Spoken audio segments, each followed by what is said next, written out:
It started with a problem. Every summer, we'd drag our old aluminum dock back into the lake, bolt it together, and hope it survived the season. But this year, we decided to do something different.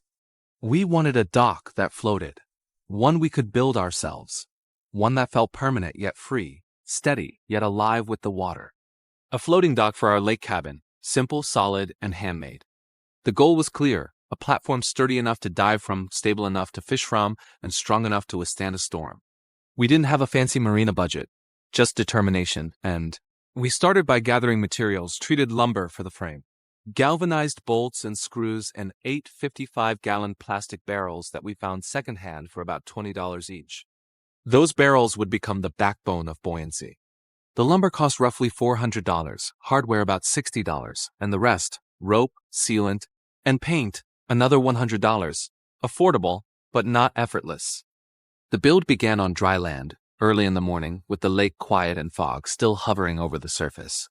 We laid out the beams on a flat patch near the shore, forming a rectangular skeleton. The first challenge? Keeping everything square. Working outdoors with uneven ground teaches you patience. We measured diagonals, adjusted corners, and locked the frame tight with galvanized carriage bolts. Once the frame was solid, we flipped it over and started attaching the barrels.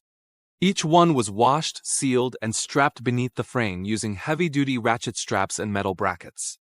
Getting them aligned perfectly was a battle. Too close together, and the dock would wobble. Too far apart, and it would tilt unevenly. We adjusted until it balanced just right. Standing back, it looked like a giant raft waiting to breathe. Then came the moment of truth, launching day. We rolled it down to the shoreline using wooden rollers and pushed it gently into the water. For a split second, it resisted.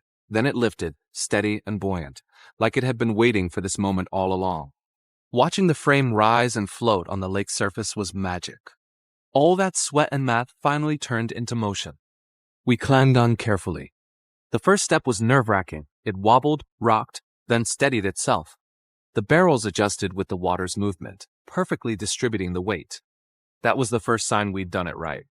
The dock floated smooth and level, even with 2 of us standing on one side. That's when relief turned into pride. Next, we added the decking. Smooth, pressure-treated planks, cut to size, sanded by hand, and fastened one by one. The smell of sawdust mixed with lake air is something unforgettable. The sound of hammering echoed off the water as the surface slowly came together. Every board added not just structure, but a sense of ownership. This wasn't a prefab kit. This was ours, every inch of it. For stability, we added anchor lines, heavy rope tied to concrete blocks resting on the lake bed. The trick was getting enough tension to keep the dock from drifting without locking it rigidly in place. We used 4 anchors, one at each corner, and let the lines find their natural balance. When the wind picked up, the dock swayed just enough to remind us it was alive, moving with the water, not against it. We built a small ladder on one side, using leftover lumber and metal brackets, then added a bench at the edge for morning coffee. It's the little details that make a DIY project feel complete.